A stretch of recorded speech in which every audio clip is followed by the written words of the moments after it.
नमस्कार मित्रों, मैं हूं डॉक्टर उमाश्री और मैं अपने YouTube चैनल में आपका स्वागत करती हूं। मित्रों, कामदा एकादशी बहुत ही महत्वपूर्ण एकादशी है। सभी एकादशियों की तरह ये भी बहुत महत्व की है और इस बार ये पड़ रही है 16 अप्रैल 2019 को।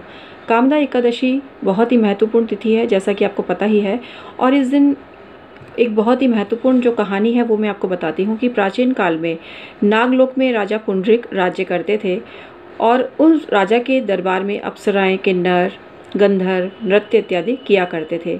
एक समय की बात है कि ललित नामक गंधर्व जब उनकी सभा में नृत्य कर रहे थे तो अचानक ही उन्हें अपनी सुंदरी की याद आ गई, जिसके कारण उनका जो नृत्य था वो प्रभावित हो गया और उतना पूर्णता से वो नहीं कर पाए नृत्य जितना कि उन्हें करना चाहिए था।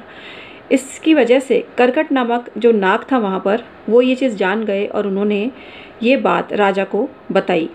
इस बात पर राजा क्रोधित हो गए और पुंडरीक नागराज ने ललित को राक्षस हो जाने का श्राप दे डाला। इससे वो काफ़ी परेशान हुए, आहत हुए और इसके बाद सहस्त्र वर्ष तक और वो राक्षस योनि में रहे और अनेक लोगों में वो घूमते रहे, ऐसा कथाओं में बताया गया है।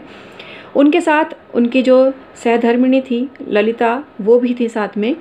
और इसके बाद एक ऐसा समय आया जब दोनों जो दंपत्ति थे वो विंध्याचल पर्वत के शिखर पर स्थित श्रृंगी नामक ऋषि के आश्रम में पहुँचे। वहाँ पर उनकी स्थिति देखकर ऋषि को दया आ गई और उन्होंने तब चैत्र शुक्ल पक्ष की एकादशी का व्रत करने का उनको संदेश दिया और इसको उन्होंने अपनाया भी। मुनि के द्वारा बताए गए नियमों का उन्होंने पालन भी किया और उनके बताए हुए अनुसार उन्होंने व्रत भी किया।